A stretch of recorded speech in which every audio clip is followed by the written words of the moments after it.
Hello, welcome back to episode 4. Oops, we get to see a blooper now. Episode 4 of the Code AI podcast. It's my little ring light. Oh. We're not going to cut this out because you got to see how life works around here. Okay, that was a close up. Anyway, welcome back. Episode 4 of the Code AI podcast. I'm going to be honest, woke up in a shit mood this morning. Not really going to go into details as to why, but just not the best of moods this morning. Didn't know until this morning that we did in fact have a guest on today. But you know what?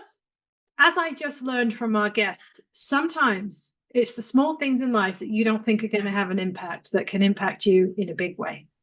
So today we had Jon Cheney on, and he is a serial entrepreneur, or as he likes to say, he's a glutton for punishment. We've had a lot of guests on our podcast because we have another podcast. We've had a lot of guests on our podcast throughout the last few years. And oftentimes you will hear me say, oh, I could talk to that person. And I'm not lying. Like, I don't lie. Like, that genuinely is how I feel. Like, oh, I could definitely have another conversation with that person. I selfishly wanted to keep Jon all afternoon.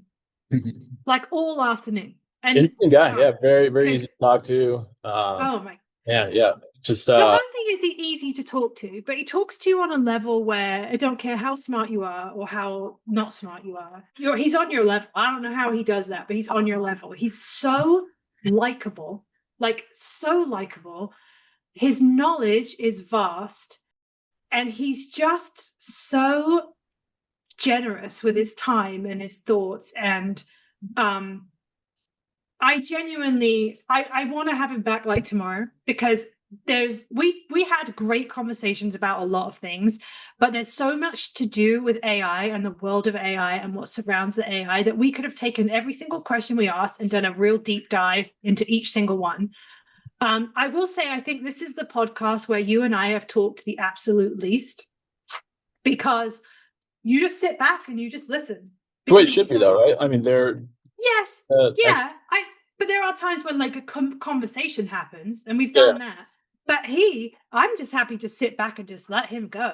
And at no point was I bored or like didn't understand what he was saying. He's just, you guys have to listen to this episode. He probably is my most favorite guest we've ever had on. Literally would have kept him all afternoon if I could have, because I just wanted to just keep getting into his brain. I thought he was great. Really great. Well, before we dive into that, what have you been up to? It is, I mean, probably not a lot, but I'm there. Other than the heat, that's so gross. Yeah. We are currently, we have been for days. I'm just going to check my phone. We've been under a crazy ass heat advisory here in Florida, in Central Florida. It feels like 103 right now here. It's a great time. Gross. So that's happening. We went out on the boat on Saturday, and miserable. It was so hot, so hot, and even getting in the water was just. My husband and one of our kids were scalloping, so they went and caught a bunch of scallops, and then my husband came home and he cooked them all and distributed them to our neighbors. Which is really sweet, because we've got these new neighbors. I think I told you about them. They're like 2 doors down, the nicest people. They're so nice. And so his wife was not home, but Jesus was home, and so my husband had given Jesus some of these scallops, and like literally 2 hours later, Jesus is knocking on the door, and he had cooked steaks, and he had brought my husband steaks back. My husband had given him just the nicest guy. Good move. So we did that, and then Sunday went and hung out with one of my friends and her boyfriend, and he cooked, because I wasn't with her on her birthday, so this was kind of catching up for her birthday. And he cooked me and my friend butter chicken, and then he cooked him and my husband steak, lobster, and shrimp. He's a fantastic. If you ever want anything grilled, he's fantastic. He's incredible. And my husband's a great cook, but this guy is phenomenal. So went and did that and spent some time with them. So yeah, that was pretty much my weekend. How was yours? It was good. I was not around in Denver. I was up in Winter Park Fraser is like 5 minutes outside of there. So I was buzzing around on Trestle, a downhill bike park. I don't know if we have any bikers other than John is a biker. I'm John trying is a to do biker. Yeah. suspension, like a new, like a little stiffer. It's a different setup. I was trying that. You know what? During this is kind of random. During the interview with John, I remembered something. It's like slipped my mind.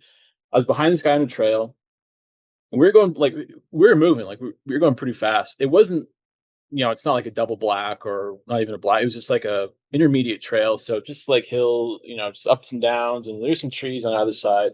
By the way, I did not hit a tree. There's some trees on either side. There's some rocks, whatever. It's not a gnarly trail by any means. This guy tried to do a manual, which is a wheelie without pedaling. So you're just bouncing on your back tire. I don't know. He's just trying to do it like whatever. Okay. So I'm behind. I'm the last person. There's three people total. I'm the last person, and I like to give the person in front of me some space, just because I won't use my brakes. I'll just basically just go full speed. The guy in front of me, I see slow down. So like we're buzzing through this trail through the trees and everything, and I see the guy in front of me. He was wearing a red shirt, and I see this shirt like stop. Like you're not supposed to stop on the trail.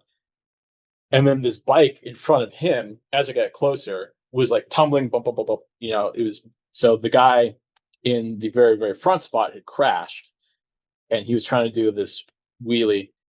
And the guy in front of me, the guy in the middle, was helping him up. And I moved the bike. So I was standing guard so that if anybody was behind me, I would flag them down like, yo, stop, stop, stop, stop, stop. We had a crash, stop the trail. Nobody behind me came. And it turns out the guy was trying to do this manual, a wheelie without pedaling. And when his front end went down, when the front wheel hit the ground, he hit a rock, I think he said, and then he flipped over, crashed. He holds his hand up. He's like, "Oh, dude, my hand!" And his thumb was Oh no, no, broke his no, thumb. no, no, Yeah, he broke his no, so his thumb no, was like down. I was no. like, whoa, okay, Stop. you got to get down off the mountain, dude. Like you got to get to the ER. And his, he just crashed, right? So your adrenaline is gone, and we were going pretty fast, so his hands were shaking. Like, yo, okay, like here, hop back on the bike. We'll steer your bad hand if we have to, but I'll stand guard in the very back. I'll guard anybody behind us so they don't run into us. So let's go down to the gondola and we'll just buzz you down. So he's like, actually, he's like, no, I'm fine. I'm fine. Like, dude, like just chill. We go down. Luckily, there's a gondola. We're like in the middle of a mountain. There's a gondola to go to the very, very top. There's two gondolas on this mountain, and we're like in the middle part. So they buzzed him down, and hopefully he was all right. He was very like coherent. I don't think Yeah, he's but just in shock. shock is one of those things that you just. I don't know if he was in shock. Like I don't think my buddies, when I crashed, when I tore my shoulder and like broke my hand and all that, I don't think I was in shock. I don't think he was in shock. He knew he was hurt. He's like, oh, he's just like, all right, dude, Yeah. we got to get you off. So that's kind of rattling, when you see that on the trail. And it was so simple. It was something so simple too. And it just, if you're an adult, you need your thumb. So yeah, hopefully he's all right. Oh, ugh. Yeah, and then we took the gondola up, myself and the other guy. So rider number two, there's three of us. Rider number two, we just buzzed to the top, and I was like, dude, what happened? And he goes, dude, all of a sudden he just flips over, and we just had to help him up. So Ugh. that happened. That was on was I riding Thursday or Friday? I think it was Friday. So yeah, got in some pretty good laps, getting the speed back, feel really good. I'm probably going to go up there tomorrow during the day. So yeah, Nice. getting the speed back just from last season. I hadn't been on the bike in a couple of weeks, so it's good. It felt good and smooth, because you're supposed to go really fast, Mm-hmm. right? So it was good to get the speed back, and yeah, I came back. It was not in the Denver heat, thank goodness gracious, or have to deal with a Florida heat. Yeah, it's been special. We keep getting advisories every day. Ugh. So I don't know. I just before we went live with John, we were talking about how he enjoys chaos, and he was talking about like weather or something like that. And I kind of understood what he meant by that, but I will say I cannot wait for a torrential thunderstorm. Like, I keep checking the weather to see what day are we getting this storm, because normally it's going to break, right, at some point. But this has been like days and days of nothing but this oppressive heat. I ended up with a migraine on Saturday because the heat was just crazy, despite literally being on a boat in a bathing suit and in the water and drinking. Like, I'm very good at like staying hydrated. It's just miserable out there. It's not a fun time. So I did watch the Grand Prix. Did you watch the Grand Prix? My girlfriend did. Yeah, we put it on in the condo, and we watched some of it. We went to a really cool distillery. It's awesome because we're like, we're in the condo, and we're away. Like the villages, we're like, I don't know, the main village of Winter Park. We're maybe 4 miles outside. I think 5 miles outside of it, so it's not as busy. And there's a public transit like walking distance, so we just hopped on, and it took us like 10 minutes to this distillery.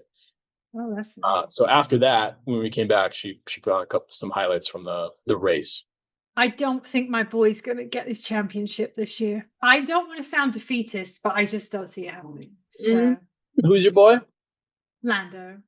But McLaren will most certainly win the World Constructors' Championship, and most certainly will be 1-2 in the Drivers' Championship.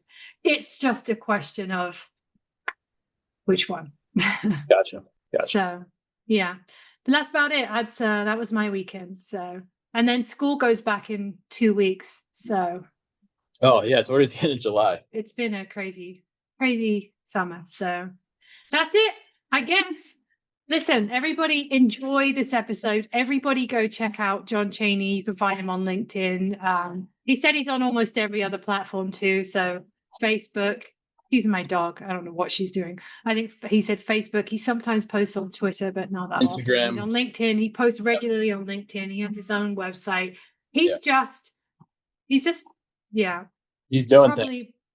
Probably one of my most favorite guests so far. So, but we'll be back next week with a whole new episode and a whole new guest. So tune in for that. And in the meantime, stay cool, because I'm desperately trying over here. Hello, and welcome back to episode 4 of the Code AI podcast with me, Kaz, and my annoying co-host, Charlie, over there. We are lucky that we have another special guest on this week's episode. We have Jon Cheney, who we will describe as a serial entrepreneur. I do love cereal. Do you do? Yeah. I watched the clip on your LinkedIn post where the founder of Replit had mentioned you, and he labeled you as a serial entrepreneur. And I thought, well, that sounds like a good title to be giving you. So we'll go with that. So we're here. We're going to have a chat with Jon, and we're going to talk, obviously, all things AI.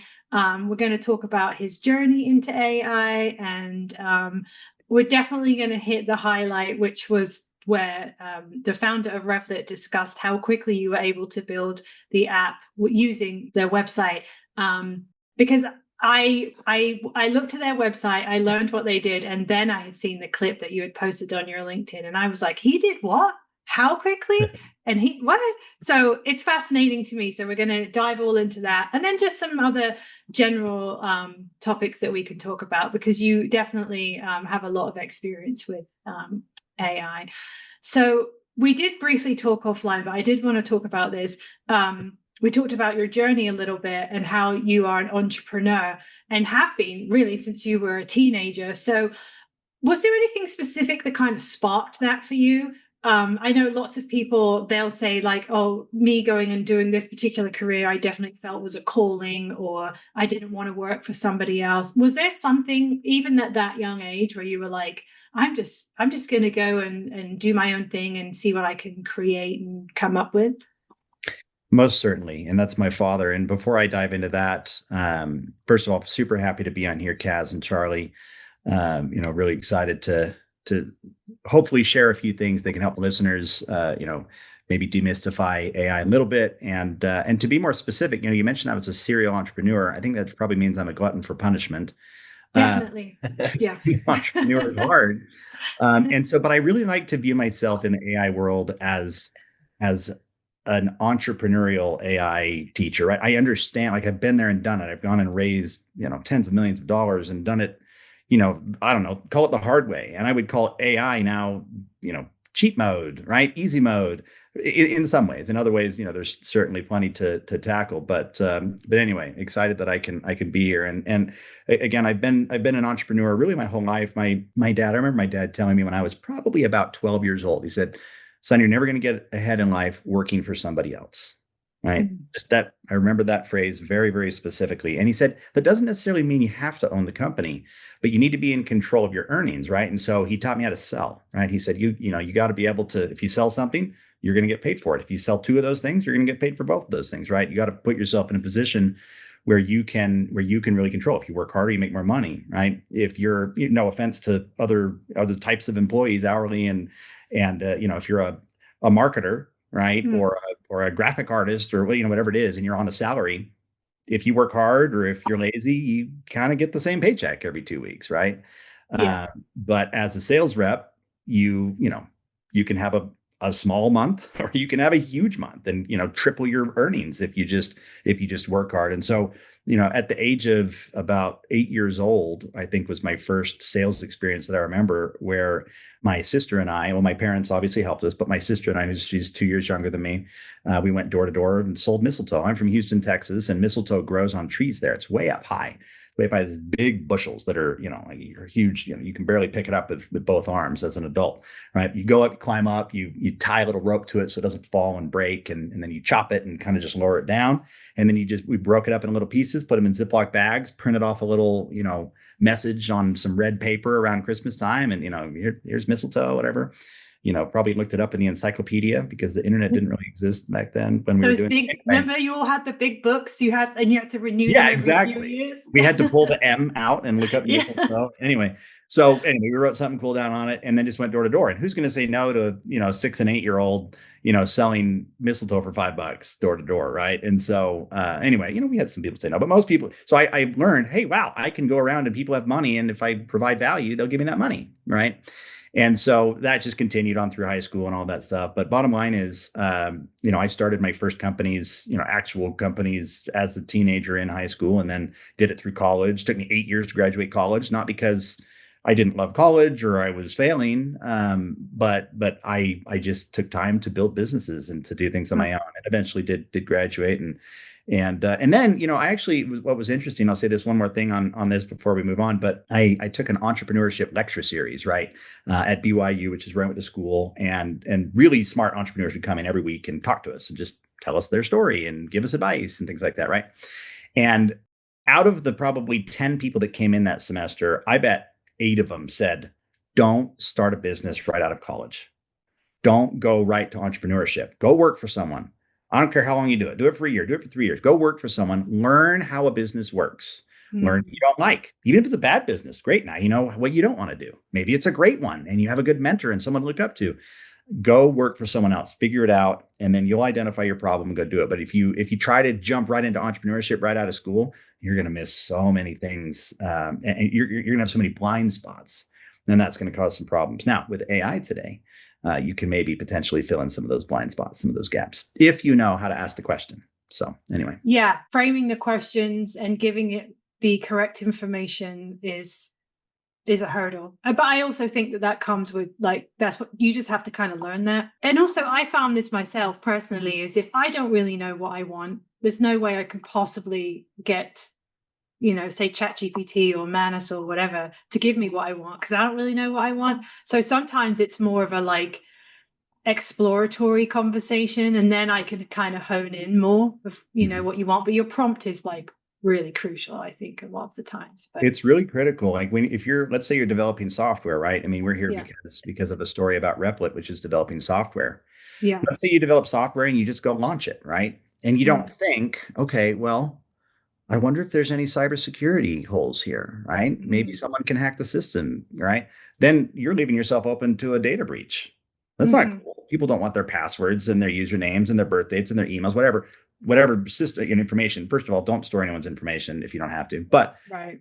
If you don't think to say, hey, Replit, or hey, Lovable, or hey, whatever system you're using out there to code, and you just leave these holes open, it's your fault, right? So you kind of need to know what you don't know. And obviously use AI to do that. And you say, hey, I'm about to deploy this app. What should I be thinking about? What should I be worried about? Right? You just got to think to ask that question. And if you do, AI can guide you through to do just incredible things that you might have no idea how to do cybersecurity. But that's okay. Guess what? Guess who does? All of the AIs that can help you out. 100%. Yeah. Yeah. So, John, tell us about GenAIPI. Like, tell us about the idea, how you got the idea, how you built it. From our understanding, it was over a weekend. Yeah. Which is badass. It sounds like you and I are kind of similar in terms of being like obsessive, like not even seeing an obstacle, just like blinders on. Just I'm go. getting this done. Yeah, I'm going to put in 5 orders of Uber Eats and just like sit down and just like bang this out. Yeah, you know what? I love people like that. I am definitely like that. When I get an idea in my head, I follow it through, right? I am, we were talking a little bit earlier just offline about how I enjoy chaos. I also am definitely a little bit OCD, right? I'm not so OCD that like I have to make sure that everything's straight. Like, although you might see me just occasionally, I'll move something on my desk and probably like line it up so the angle's right. So I've got a little bit of that in me, right? But yeah, when I start something, I got to finish it. Right. Like if, my wife is cooking in the kitchen and, she starts doing the dishes or whatever. And then she just stops with like 2 left. I was like, but no, we have to finish it. And I have to go up and finish it. Right. It would just, if you start it, you got to finish it. So yeah, definitely the process of building GenAIPI was pretty fun. To go just a tiny bit backwards. In 2016, I started my first kind of big startup. Right. So that was that 9 years ago. I was, I guess, 30 years old and raised $13 million for that. Ended up, the highest valuation at which we raised was $130 million valuation and ended up selling back in 2023. Not for that amount. We kind of rode a wave up and then sold it on the way down and we did fine. But I didn't get incredibly wealthy from that. But I certainly did very well and well enough that I was able to then say, okay, what do I want to do next? And I started doing some consulting and I've always loved cutting edge tech. And so AI and consulting and cutting edge tech, that just kind of all came together at the right time back in 2023. That's when it really started. That's kind of when ChatGPT was launched, was kind of end of 2022, I think, if my timeline is correct. Yeah. And I was one of those first on the wait list type people. Like, I want to try this. And as soon as I started using it, I just said, oh my goodness, this is crazy. And so I started working with companies, helping them in different ways. And I'd use AI to, look like I could do so much, to just help in basic business processes and strategy documents and all these different things. And had to deal with all the growing pains of AI, hallucinations, and all those different things, and limits, context limits, and knowledge limits. And remember when ChatGPT used to only know things that were like 2 years old? And anyway, yeah, we just talked about that in the last podcast we did about how it could only give you up to a certain date of information. And still, even you have to be very specific and you have to say, hey, search the web for this. And, I want today's information. By the way, today is July 29th.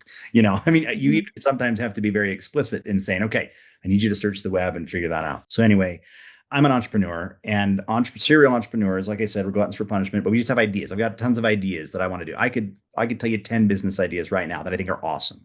But one idea that I wanted to start was this app called Echoes. And I love to travel. I've been to about, 40 countries or so. I speak a few languages and I just love to get around, love to take my family and do that. And I also love to share. People, when they go travel, they want to share and, hey, look at this cool experience I had and whatever. But I'll run into someone and they'll say, hey, have you ever been to Israel? I'm like, yeah, I have. Let me show you some pictures. Then I'm like, man, where am I going to find those? That was back in like 2011. Maybe it's on Amazon Photos, or maybe it's on some old hard drive, or maybe it's in my Google Drive. Where is it exactly? Right.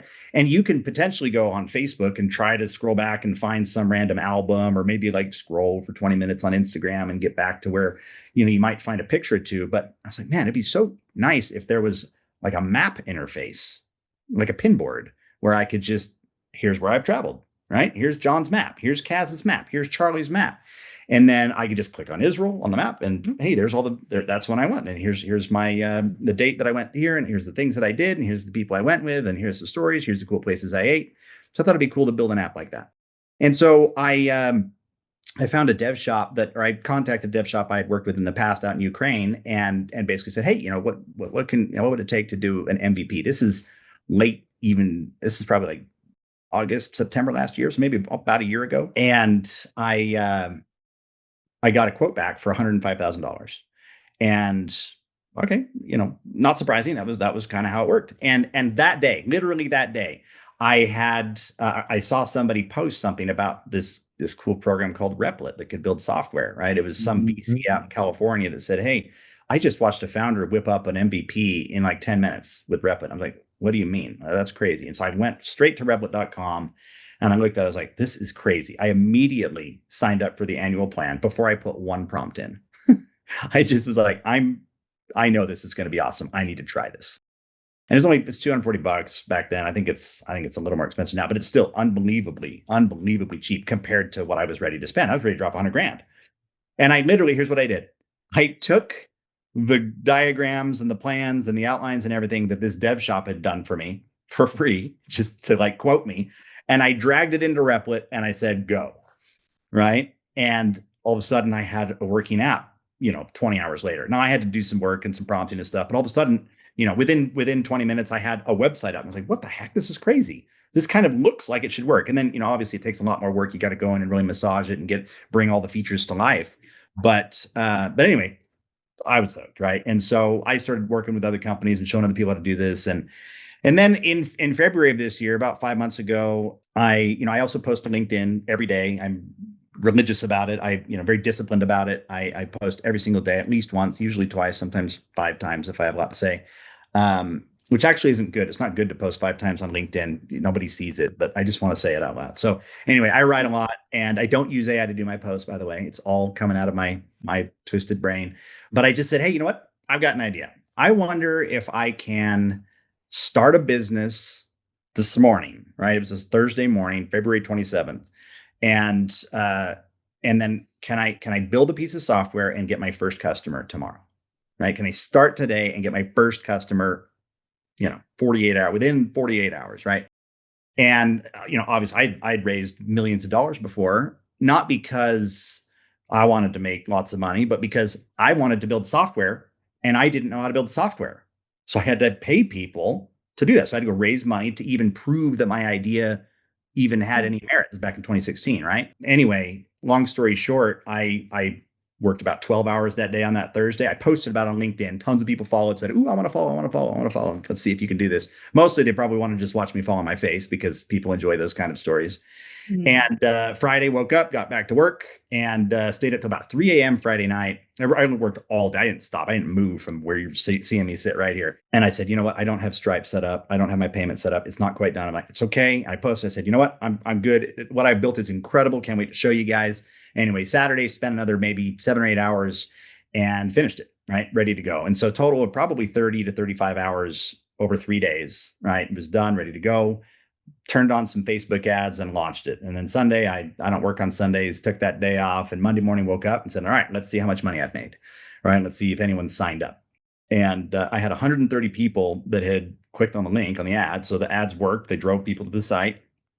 And I just ran it on, Meta, right? So Instagram, Facebook, whatever. But I had no sales. I was like, what the heck? And I went through my site and I clicked on, purchase, checkout, all this stuff, and I found an error in the Stripe that I had missed. I had it working, but then I did another change and then I redeployed it, and there was just a little error that it wasn't grabbing the product properly. It was a stupid little thing that was really, really easy to fix once I discovered it.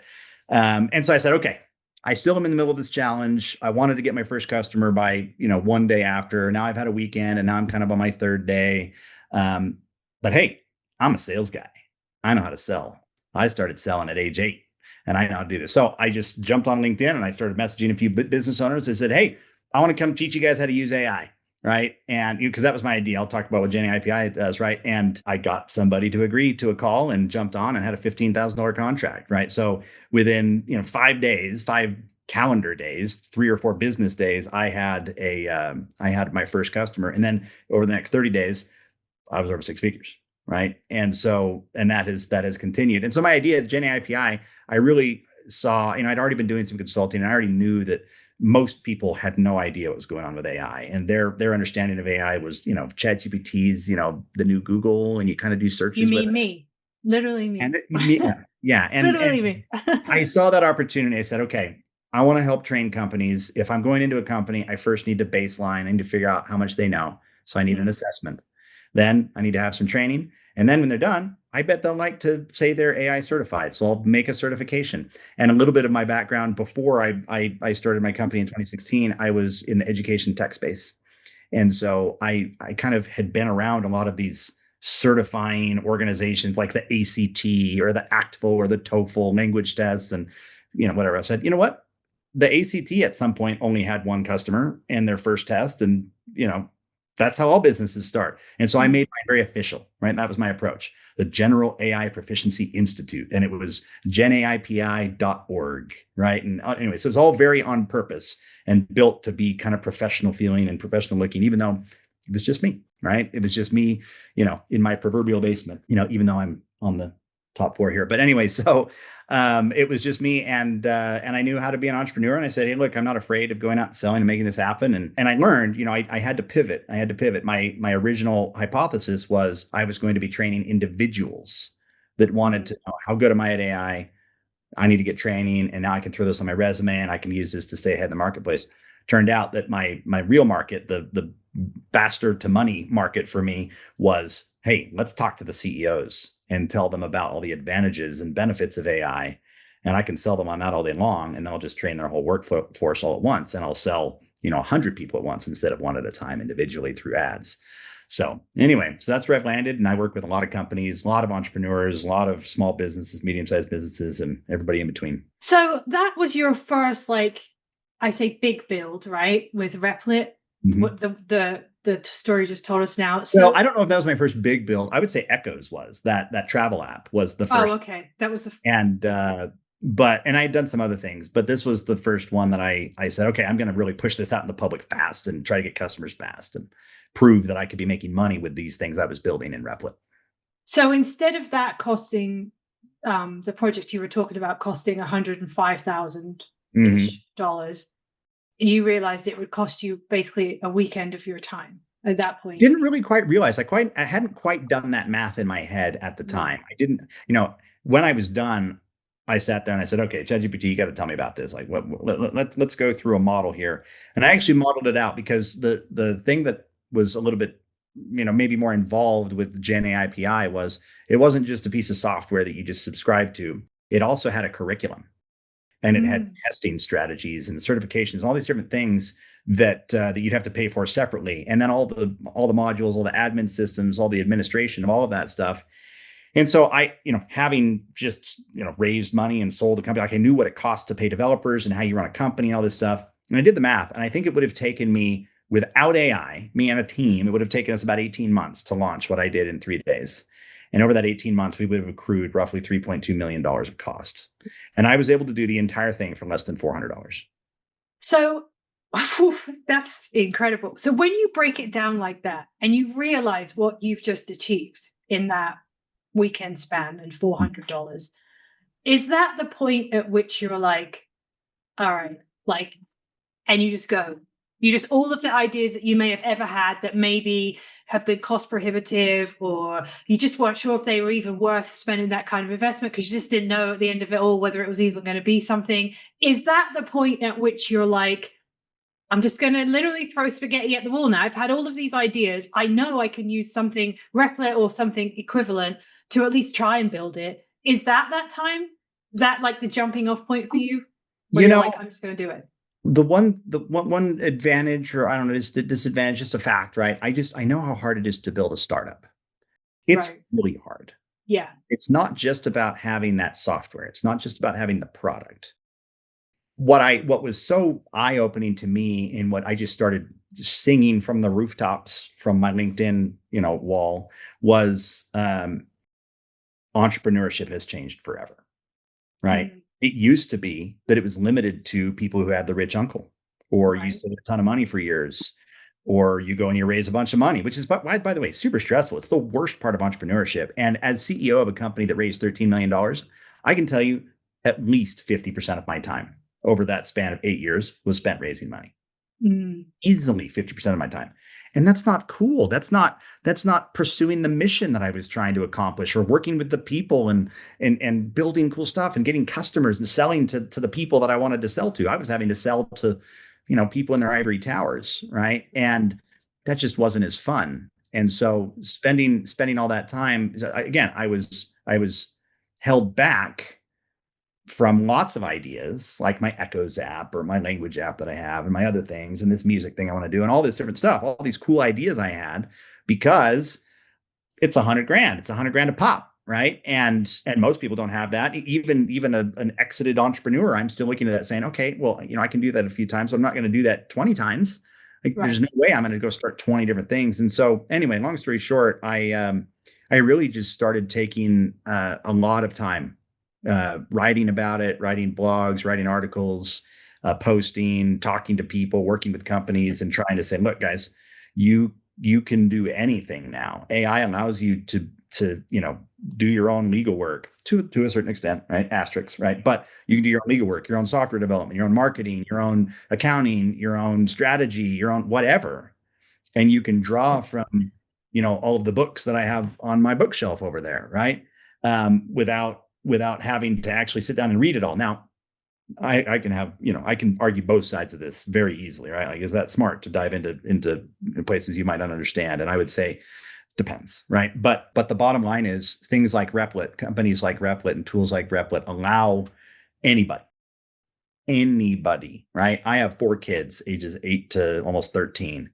All of them, down to the 8-year-old, can build software now. Why?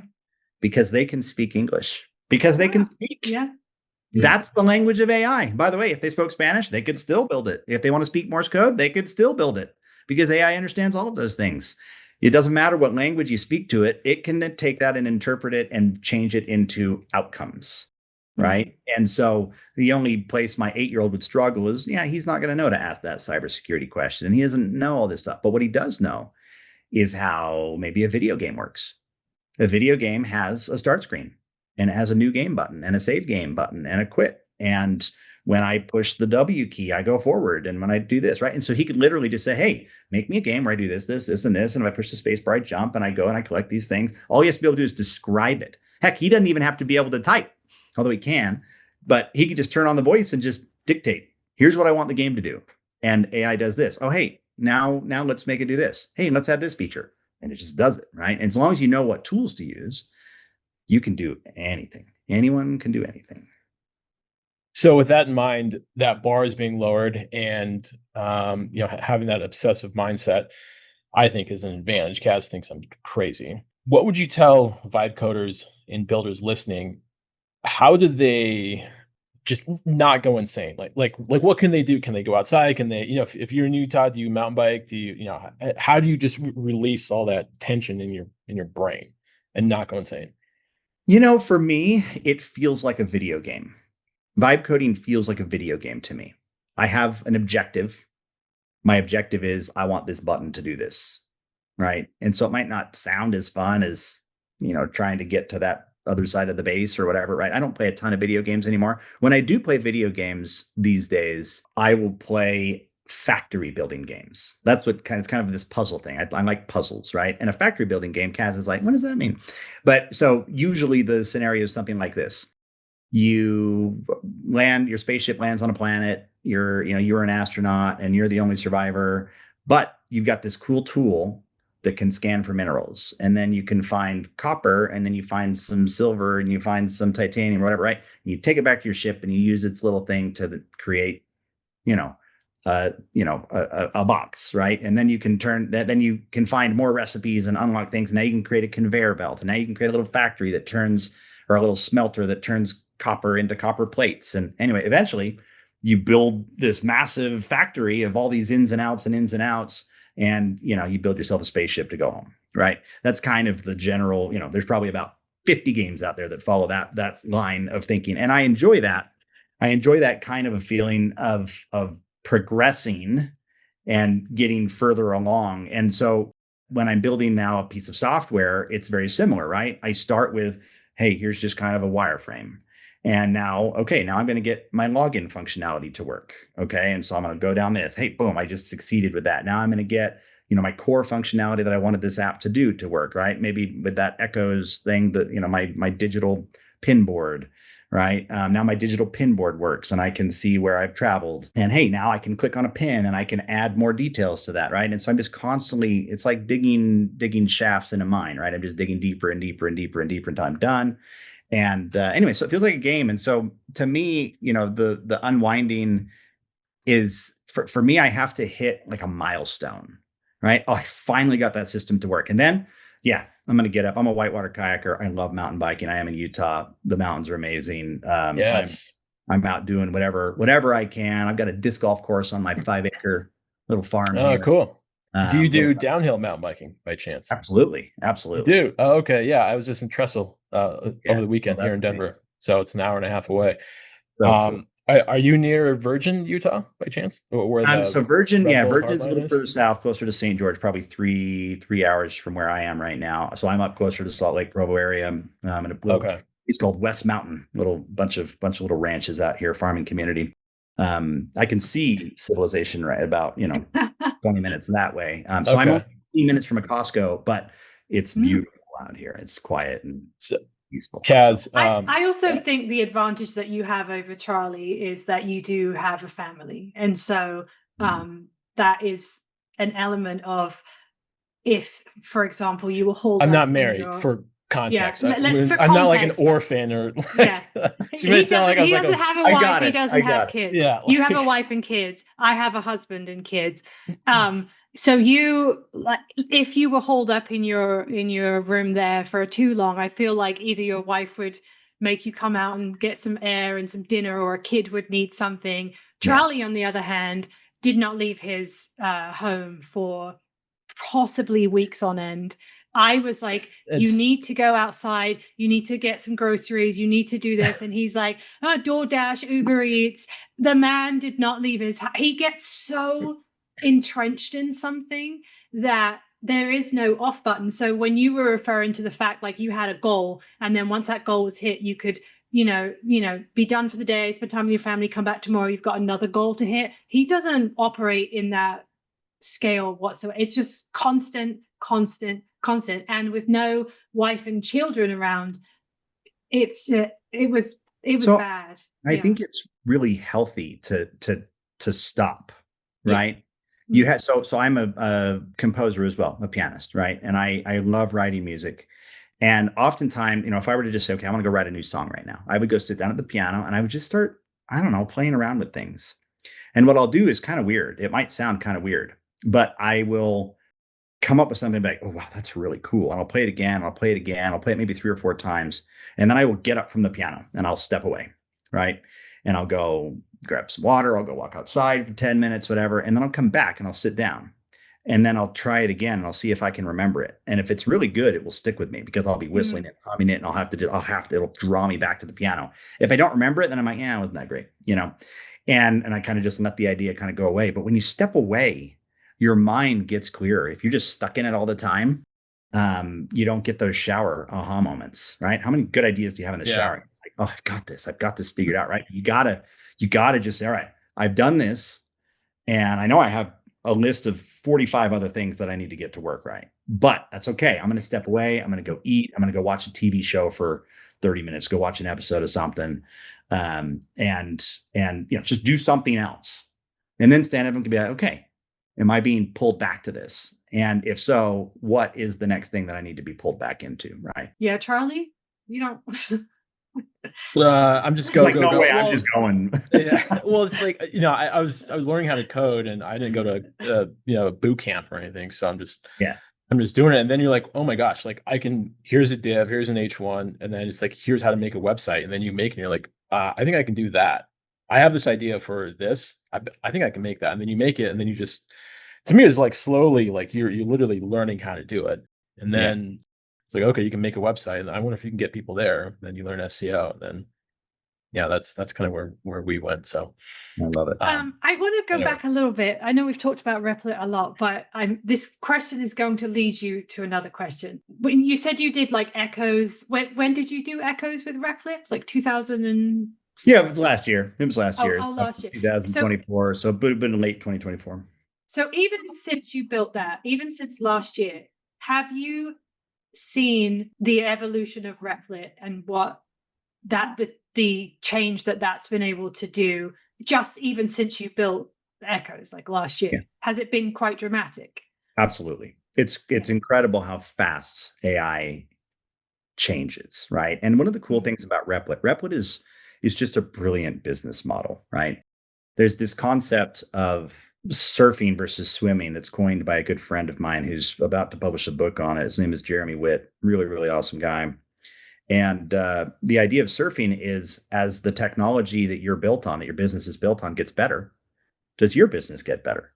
If so, then you're surfing, right? If AI gets better and you're built on AI, then as AI gets better, you're going to get better, right? Now, if you're competing with it and trying to do something else, as AI gets better, you get left behind. Now you're swimming, right? You want to surf, don't swim. And that's the name of the book. Go to surfdon'tswim.com. You can check it out. Anyway, so Replit is surfing, right? Because as the general AI market just improves, then they're going to get better, right? I mean, just seeing the jumps from Claude, right? Which Replit has nothing to do with Claude. They're not investing in Claude, right? Claude's investing billions of dollars in, Anthropic's investing billions of dollars in making Claude better, right? And Replit just has to sit back and say, okay, this is awesome. Right now, obviously, Replit's doing a lot more than that. They're adding new features. They're adding security scanners and element selectors and different things. And just they're doing really cool things that make it easier to build with. But ultimately, they're just going to keep getting better because other people are investing so much money. And not only that, they follow that same pathway and strategy with all of their things. Like, for example, if you use the internal database feature with Replit, well, it's just built on Neon, right? It's another system. It's another startup they're investing their money and raising tons of money, whatever. And Replit just says, hey, we're just going to charge you a little bit more for that, right? We pay $1. We're going to charge you $1.25, right? And that's Replit's business model, right? We're just going to build this nice interface that pulls it all together. And I actually love it. I don't mind paying $1.25 for that Neon database because it's there. And I can just push a button and it's built in, it's convenient. And I'm paying for that convenience. And I'm still only paying $20. Like, it's ridiculous how cheap it is to do all these different things inside of Replit. But one of the things that Replit has done so well that I think they've done better than anyone else is you never have to leave that platform if you don't want to. Now, obviously, there's plenty of APIs that you can pull in other stuff, whether your ESPN API or a weather API or a SendGrid API or Stripe API. There's plenty of ways you can bring other things in, but you've got your auto scaling deployment and you've got your databases and you've got your agents and your assistants and all of these different tools right inside there. You don't have to learn Supabase. You don't have to learn these other things. And not that those things are bad, right? But for your average Joe, like John, like me, I don't know that stuff, right? Now I can learn it. I'm very capable. I'm a very capable learner, as are most people. But it's much easier to just say, hey, I need a database. Boom, right? Now, I have one advantage. One reason why I was able to build really well very quickly inside of Replit, I'm not a coder. I don't know how to write one line of code. I know what an H1 is. I know a couple little basic things.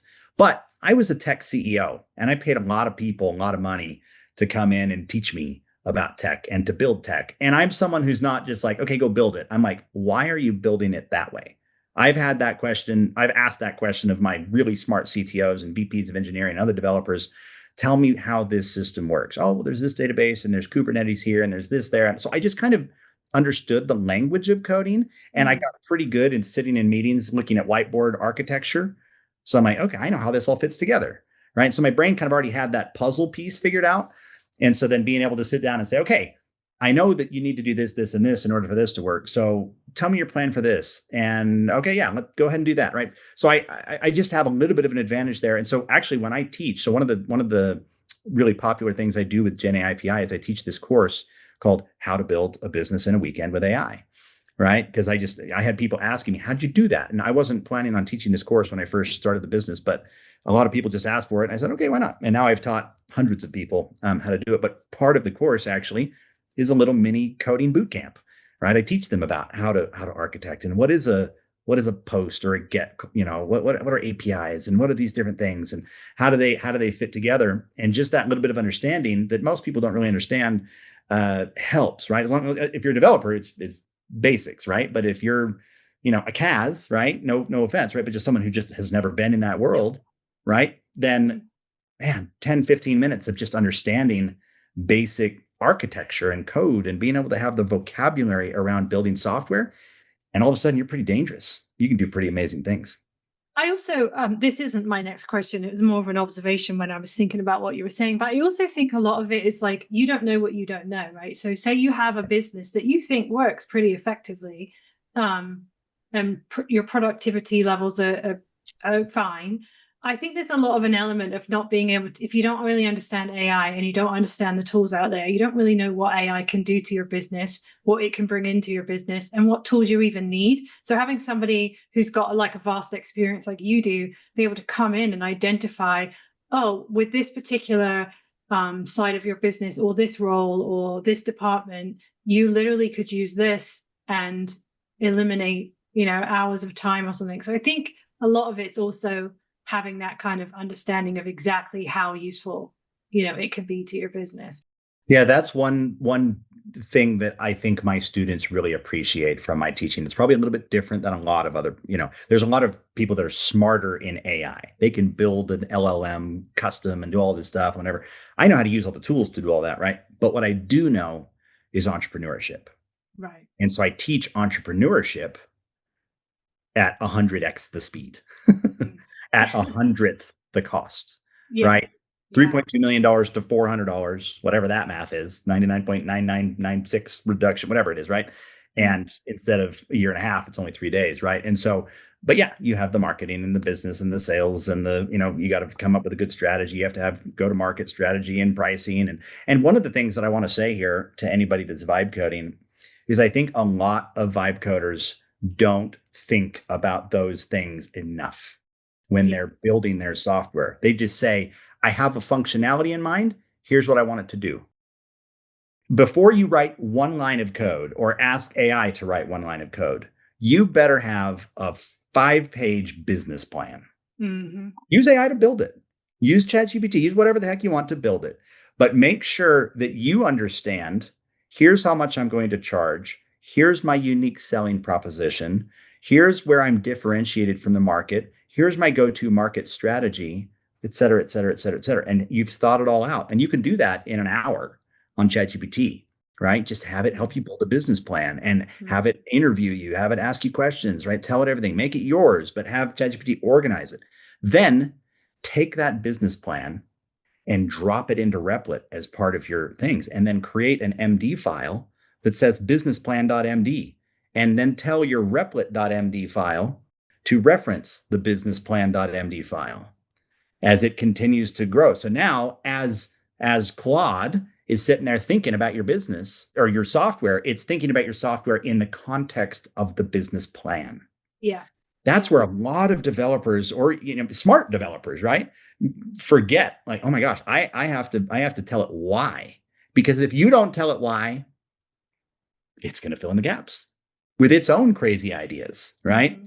But I have been able to, I see so many comments. I'm part of, Reddit, Replit threads and things like that. And so many people on there, Replit sucks, Replit sucks, Replit sucks. Didn't do anything I wanted to do. And my first question is, well, did you tell it what you wanted it to do? Yeah, it's user error right there. Or did you just expect it, right? It's like you have to be a good boss. You have to be the good CEO. If I hire Kaz to do marketing for me and I say, Kaz, go get me some customers, right? And that's my total instruction. Yeah. Right? Here's my product. Go get me some customers, right? And then she comes back. She says, hey, I brought you customers. And you're like, well, these aren't the right kind of customers. These guys are only paying $20 a month. I want $2 million a year customers. Go find enterprise customers and make sure they're this, and this. Well, you didn't tell me that, John, right? I was a bad boss, right? Mm-hmm. Yeah. That's my fault, right? You got to be the boss. Got to be a good boss. Okay. So me and Charlie talked about this before, right before you jumped on. Where are we going? And what I mean by that is, I feel like, and this is as somebody we already know, I don't really know much, but I feel like we're like on the roller coaster, right? As it starts pulling you up and you hear the goo-goo-doo-goo-doo as you get pulled up, you get pulled up, you get pulled up. There's just so much activity. There's so many great products. There's so many great apps, websites, some amazing people are building some amazing things, right? But we're going like this. At what point do we correct? Is there a correction?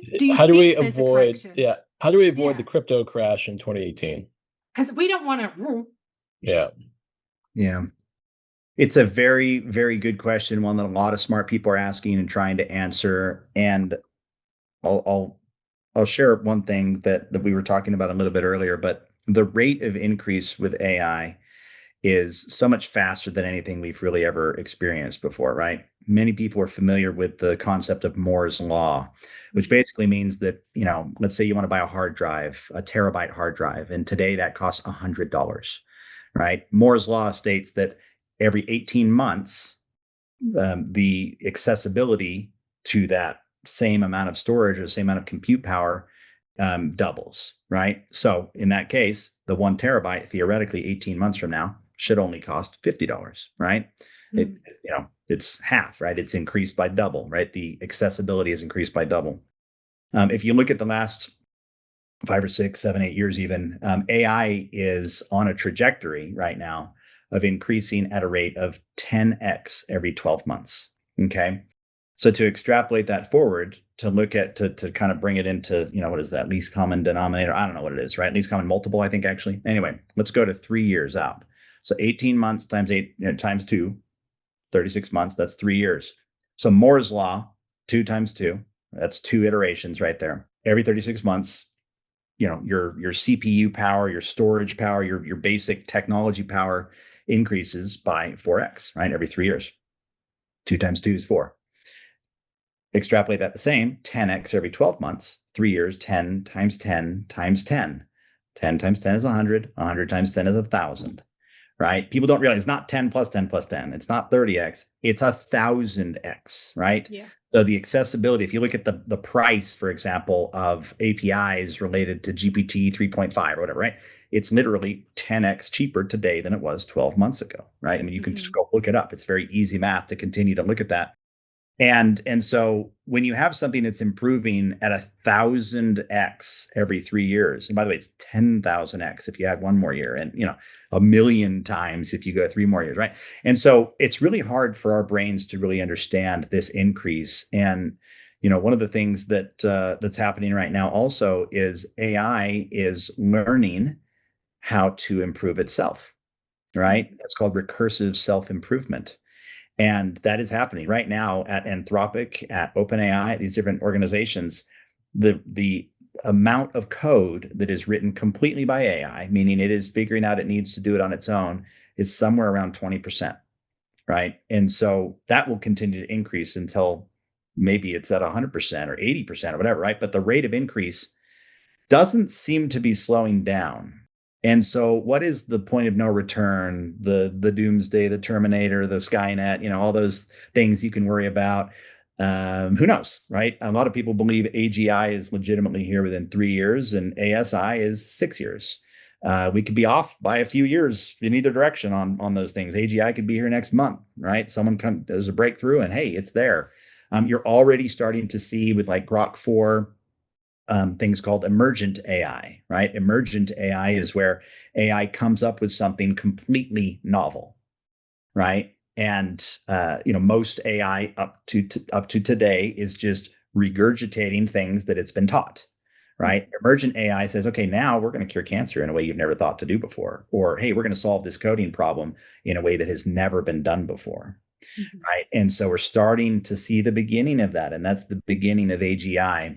And so, to answer your question of where are we going, man, it's hard to really answer that question without really worrying about society as a whole. And what I mean by that is I think that what AI will do, AI, AGI, ASI, all the AIs, what they're going to do is enable our society to advance at a rate never before seen in the history of humanity. It's bigger than electricity. It's bigger than computers. It's bigger than the internet or the, Facebook, social media, right? It's bigger than all of those waves combined because it can think and it can improve itself. And that's why it starts to become so dramatic. And so are we going to cure cancer? Yes. Are we going to have batteries in our phones that last for 3 weeks? Yes. Are we going to travel to space faster? Yes. Is it going to solve humanity's problems faster? Yes. Are we going to eventually have a time where no one goes hungry? Yes. Those are all great. The pain is going to be in the transition, right? Because right now you're seeing, 1,000,000 jobs lost here, 100,000 jobs lost here, 40,000 jobs lost here, right? And they're being quote unquote replaced by AI. And the reality is they're being shifted, right? They're being replaced and shifted. So let's take a very simple example. You have maybe a call center that has 200 employees in it. Okay. And you got a few managers, and then you've got, most of the people are just there, they're on the phones and they're working hard. AI walks into the room and says, okay, goodbye, everybody, except maybe 5 or 6 managers. And legitimately, AI can do a better job, make less mistakes, work 24/7, and save money overall for the company that was employing those customer service agents, right? And so 200 jobs turns into maybe 10, right? That just manage and maybe handle escalated, hey, I need to talk to a human that can help me with this, and, have a little bit of empathy, whatever, right? But that's going to be replaced. Those jobs are going to be replaced. And so the 10 people that made the cut or whatever are the ones that were AI trained and AI ready and able to do that. And for whatever reason, they kept the job. Those other 190 people are going to have to go find something new. And that transition is not going to be easy. It's just not. There's no easy way to say that. It's just not going to be easy.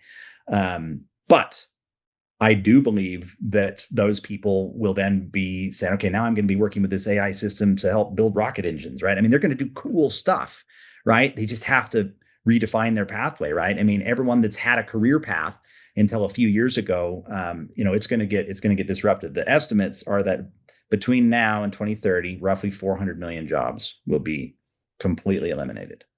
And replaced, or just straight eliminated? They'll be eliminated and replaced by AI. But I guess like you said, a call center person, if we lose all of those jobs, yep, where do those people go? That's what we have to figure out as a society. That is, in my opinion, the job of the entrepreneur, right? Mm-hmm. Entrepreneurs have to figure out how to build awesome businesses and employ people, right? I've got my GenAIPI and I'm now hiring people, right? I started, by myself over a weekend, and that's great. Now I'm making enough money, and I want to diversify my time where I can now hire people, and I can provide new jobs that did not exist before, right? Mm-hmm. And so, that's the beauty of entrepreneurship globally, right? Is they provide jobs. Entrepreneurs provide jobs, but businesses are paid, the shareholders, especially public ones, right? They are rewarded to make more money. If you're going to be able to be part of designing this incredible AI technology that literally replaces people, yep, do you think there's almost a responsibility for those people to also, like you said, you felt like it was down on the entrepreneurs in terms of the job market for those people? Do you almost feel like there's a responsibility there that they kind of at least need to be considering that and think about how they can affect that, or no? I don't think it's their responsibility, but I also think they are very aware. Right. Yeah.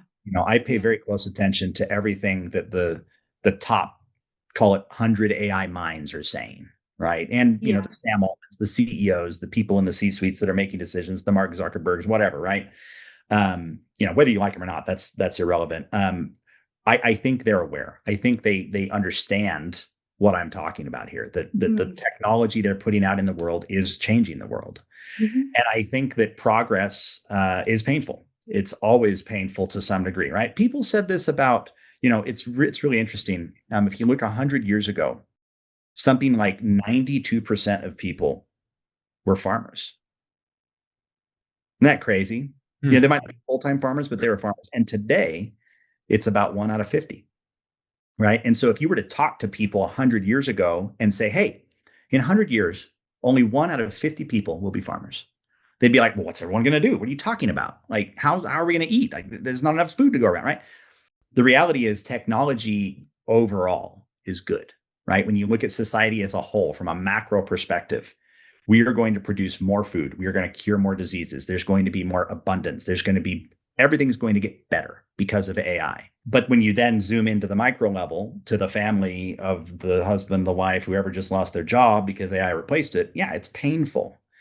But what I urge, I think that individual responsibility is far more important than Sam Altman's responsibility. He's building his tech, but it's not his fault that you lost your job, right? And it's not even maybe your fault that you lost your job, really, right? It's just, it happened. Society progressed. So figure it out. Look, where is AI going to be more resistant, right? Where is change going to take longer, right? Go there for now. By the way, services, right? Your plumber's not getting replaced by AI. Construction, housing, massage therapy, actual therapy, although actual therapy is getting replaced by AI in some way. A lot of people are using their chatbots as therapists. That's actually one of the number one use cases of AI today in 2025 is therapy. But anyway, there's plenty of jobs that are out there that are going to be very, very valuable for a long time. Get in there, and while you're at it, learn AI. You don't have to learn it from me. Just get on YouTube, listen to Charlie and Kaz's podcast, and learn AI. Be aware of the things that are happening out there. But it is an individual's responsibility to have a job. And I believe way more in the power of humanity and humans than I do in the power of AI. And so because I believe that we have quantum computers that AI is very jealous of. They're in our heads. Every single one of us has a quantum computer in our head that can way outthink an AI. So use that tool, use that advantage of being a creative, conscious individual that can actually go out and make a difference in the world and go do it, right? Don't say, oh man, the government didn't provide me with this, and Sam Altman killed my job, and my boss and my big greedy company, kicked me out. You can spend time doing that, but that doesn't make you any money. It doesn't take care of your family, right? Get up, go find something and learn and adapt, learn and adapt. That's, if you're a Darwinian, that's how you survive, right? So as we wrap up here, Jon, I'm going to ask you some rapid fire questions. Okay. What's your go-to meal when vibe coding? Jerky all day long. Jerky. Okay. Protein doesn't like sit in, like, it's like if I instead go to my potato sticks, my chips or something, right? That just makes me tired, right? But I have tons of this exact brand, my truffle jerky from Mad Head Jerky. Little free shout out for this kid in where is he, Pennsylvania, something like that. Anyway, jerky. Swipe up for jerky. Okay. What's your sleep routine? I go to sleep about 11 to 12 every day, and I'm up at about 6:30 or 7. And part of that is driven by, kids' schedules in school and things like that. We have family scripture study every morning together at 7 a.m. During the school year. During the summer, we kind of sleep in a little bit more and we miss it. But during the school year, I definitely have that. But yeah, I'll work and I'll be done, and I'll probably finish usually by I don't know, sometime between 6 and 9, depending on whether or not I've solved the problem I was working on. Yeah. I really just I like to solve that problem. Oftentimes I've done it at pretty reasonable hours, but I always will watch a TV show before bed. That's just what I do. My wife might be awake still. I might just join her with whatever she's watching or whatever, but I've got my go-to shows, and I have to watch an episode or two before I go to bed, and I drift off, wake up, and start over. Okay. Have you been to a Utah hockey game yet? If so, how was it? I haven't. You know what? I'm a big sports guy. I love going to sporting events. I'm a particular fan of BYU football and basketball, but no, I all of my buddies and everybody I've seen so many amazing posts about. I've only heard amazing things about the new hockey team. So that's on my list this year. I've heard great things, and oddly, this is so random. This is so weird. I still can't believe it. My buddy I played beer league hockey with here in Denver is the assistant general manager there now. It is nice. That's banana awesome. lands to see him on ESPN. It's so weird because I just see him on the like I just remember him yapping at the ref for like a stupid penalty like 10 years ago, and now he's like talking to like a billionaire owner. Like it's so weird. That's awesome. It's so weird. All right, last rapid fire before Kaz wraps us up. What's your favorite downhill biking spot? I love going to Moab. Moab's just fun. And it's Moab is probably less the downhill and more just the slick rock, the weird kind of just so crazy. You just like go up these things that you just don't even think is possible. So Moab's pretty special. But here, locally in Utah, I really love Corner Canyon. Corner Canyon's just this beautiful spot in Draper, Utah. That's really quite famous and has just a huge network of trails that's really top notch. Rush, the downhill run is one of the trails called Rush. That's one of the main downhill runs, and it's world class. Love that. Have you tried or have you been to Whistler yet? I haven't ever been up to Whistler. I'm very familiar with what they're doing there, and in fact, one of the projects I'm working on is building an outdoor adventure resort, and mountain biking is part of it. And so Whistler's definitely been high up in our things that we're modeling after. So, gotcha. Cool. Right before I wrap up, I will say I sometimes doom scroll on TikTok, which is not good for the brain cells, but I often come across the BYU mascot that you guys have out there. Oh my goodness me. I don't know who's in that costume, but the things that mascot does, I've seen it do everything. I think at one point they were on a bike or something and they went down the steps in the stadium and did some kind of trick there. Yeah. I thought that was game over. I did not think they were going to survive that. That mascot is incredible. Really Cosmo incredible. Is a force to be reckoned with. No question, Cosmo's the best, the most animated mascot in maybe the world, right? Certainly in all of college sports. But yes, I know how the sausage is made there. I've been a BYU sports sponsor for many years, and I have a meeting with them later today even. So, but anyway, no, Cosmo is part of the show. And amazing. Very, very good. And then when Cosmo joins in with the dancers, because your dance team out there is exceptional. Yeah, I will never not watch a video if I see the BYU mascot come up, because it just is so incredible and so entertaining. And I'm like, you could never be bored if you go to a BYU game and that's your they're fun. I invite both of you. I will take you personally. You come out here, I'll take you to BYU game, basketball or football. They are just, I mean, even going to a BYU gymnastics meet, it's so awesome. Cosmo comes down, does all this gymnastics, all this crazy stuff, and the lights are going crazy. And anyway, it's very good. BYU knows to put on a good show. 100%. I just think it's incredible. And I'm not a college sports person typically, but I will never skip a Cosmo video. I just think it's crazy. So I love it. Anyway, we're going to wrap up now. I'm so sorry. Total tangent about Cosmo, but okay. So for any of our people watching and listening, obviously they can find you on LinkedIn. And I'll just spell your name. It's JonCheney. So that's definitely one way to get a hold of you. And then your website is GenAIPI.org. So I know that that's also in your LinkedIn. So if they just go to your LinkedIn, they can find you. Is there anywhere else that people need to know how to get a hold of you? They can follow me on Instagram and Facebook, and I post to X, but it's not a main platform for me. But I do a lot on Instagram. I share a lot of cool stuff, entrepreneurship, lots of AI, lots of piano stuff, and kayaking stuff, and adventure, and all those good things. So follow me wherever you can find me. My handle is usually @Cheney Piano, right? Cheney Piano, and again, that's CHENEY. All right, well, that's going to wrap us up. I know we've gone way over. I literally feel like I could have talked to you for hours, because there's just so many different things to explore. There's so many different conversations to be had about AI, and I don't know. I hope that you come back again, because I honestly, I was sitting here going, oh, I could ask this, and I could ask this, and I could ask this, and I'm looking at the time, and I'm like, no. This isn't the Joe Rogan show. Right. I know. You don't have all day. But thank you so much for joining us. And I would really be thrilled if you would come back again at some point so we can continue the conversation. I'd be happy to. Thanks again, Charlie and Kaz. Thanks, John. Appreciate it.